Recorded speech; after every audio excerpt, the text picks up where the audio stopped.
Tô ouvindo. Prefeito, o presidente Lula tomou conhecimento do seu vídeo, pediu para nós entrarmos em contato com o senhor. Pois não? O senhor tá me ligando para me xingar ou tá ligando para ajudar? Não, prefeito. Não, para saber se tem alguma coisa pendente que nós queremos antecipar para liberar para nós. Pendente? Bom dia, pessoal. Então, eu tinha dito pra vocês que eu ia fazer um videozinho daqui da minha cidade pra vocês verem como é que tá, que nós estamos bem em Farroupilha, tá? Que não aconteceu nada, tá tudo certo, tá? Daí eu vou virar o vídeo pra vocês olharem e verem certinho como é que tá? Então, tá aí, ó. Tô andando aqui nas ruas de Farroupilha, tá nublado, tem cerração, ó. Aqui tem o banco do Sicredi. Estamos descendo aqui. O tal Pablo Marçal, essa figura desprezível, repugnante, que botou um vídeo dizendo assim: os caminhões estão sendo barrados porque tem que ter nota fiscal, porque o peso está acima. Um vídeo fake de um sujeito desprezível, repugnante. Aquele cara que deixou as pessoas lá abandonadas, lá num pico da Serra da Mantiqueira. Bom dia, senhoras e senhores. Hoje é 12 de maio de 2024, são 8 horas da manhã. Voluntários da campanha de Lula atuam no WhatsApp para rebater fake news sobre o Rio Grande do Sul. Ao todo, 13.490 pessoas estão distribuídas em 202 grupos para desmentir as principais notícias falsas. Essa notícia não é novidade. A novidade é que essa força-tarefa, montada voluntariamente pela população, pelas pessoas de esquerda, pelas pessoas conscientes, está destruindo a estratégia bolsonarista. Antes de prosseguir, eu quero pedir a você que acompanha o blog da Cidadania que considere inscrever-se no canal, deixar seu like neste vídeo e compartilhá-lo. Bom, o fato é que essas mentiras sobre Farroupilha, por exemplo, que você viu, estão sendo desmascaradas fortemente por esse vídeo que está circulando na internet de uma moradora da cidade do prefeito que se fantasia de Elvis Presley. Tem isso, né? A foto circulou bastante por aí. Uma coisa patética, ridícula, de um sujeito que promoveu uma armação claríssima. Você vê que ele estava no andar inferior quando falava com o ministro Paulo Pimenta. Ele subiu as escadas e alguém foi atrás dele gravando, né? Tinha alguém gravando. Ele depois disse numa entrevista aí que não, que ele já estava gravando antes. Então foi uma coincidência ter gravado o ministro Paulo Pimenta, mas o vídeo mostra que não é verdade. Ele estava mesmo, preparando uma armadilha para o ministro, e aí você vê que tipo de pessoa que é, e forjando uma situação que não existe na cidade. Até a força-tarefa da Polícia Civil está agindo contra as fake news, né, e derrubando páginas. É um processo muito intenso de luta contra as mentiras bolsonaristas. E está havendo uma grande vitória da esquerda, dessa força-tarefa, desses voluntários, porque a aprovação a Lula, apesar da intensa campanha da extrema-direita espalhando notícias falsas, essa aprovação está crescendo no Sul devido ao apoio às vítimas da chuva dado pelo governo federal. Enquanto isso, o governo passou a semana desmentindo fake news. É uma situação de muita perda de tempo, com um processo em que a gente precisa tomar uma atitude, a sociedade precisava tomar uma atitude para conscientizar as pessoas.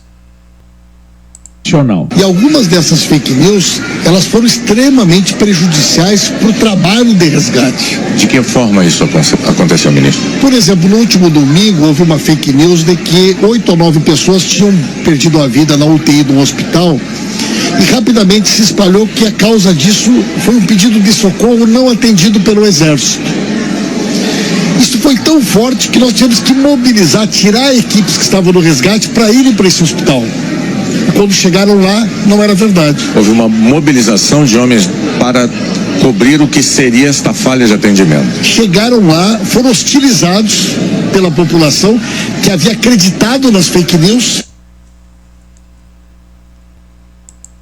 Como você vê, foi muito forte a reação às fake news e os brasileiros conscientes estão vencendo essa guerra. E é por isso que já há bolsonarista querendo retaliar o ministro Paulo Pimenta por reagir a essas mentiras, mas ele não está sozinho. Como você pode ver, a população, gente que não tem vinculação nenhuma com o governo, está se mobilizando para destruir as mentiras bolsonaristas. Há uma pesquisa Quest recém-publicada mostra que 1/3 dos brasileiros diz ter recebido fake news sobre a tragédia no Rio Grande do Sul. E essa é uma grande notícia. Você recebeu alguma fake news sobre as enchentes no Rio Grande do Sul? Pesquisa Quest, que foi às ruas entre os dias 2 e 6, incluiu essa pergunta no questionário. Um total de 31% reconhecem que receberam notícias falsas sobre a tragédia gaúcha. E essa é mais uma boa notícia, porque começa a tomar a população brasileira a consciência de que tem gente que, num momento como este, quer tumultuar o cenário político para impedir que a população reconheça o trabalho do governo. Enquanto isso, Michel Temer continua agindo como sempre agiu, do lado errado da história.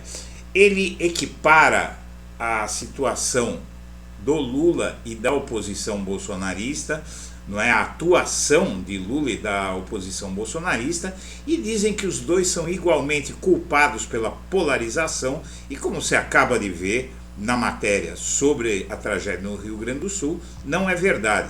O que acontece é que não só o Lula, mas o PT e a esquerda em geral tem que reagir, não tem como, não é? O governo ganha fôlego também em meio à desarticulação com o Congresso na questão dos vetos dele que foram votados pelo Congresso, e vetos que muitas vezes são extremamente necessários. E o governo conseguiu vencer parcialmente essa guerra. Lutando vai se chegar lá. E às vésperas da eleição, a Wikipedia vive uma guerra de edições em São Paulo. Os candidatos, cada um tenta colocar na Wikipédia aquilo que mais lhe convém, mas na Wikipédia não adianta. Você tem liberdade para entrar lá e alterar, mas eles checam todas as alterações e desfazem as alterações que não têm comprovação. O Tarcísio quer entregar a fazendeiros uma área equivalente a 4 cidades de São Paulo.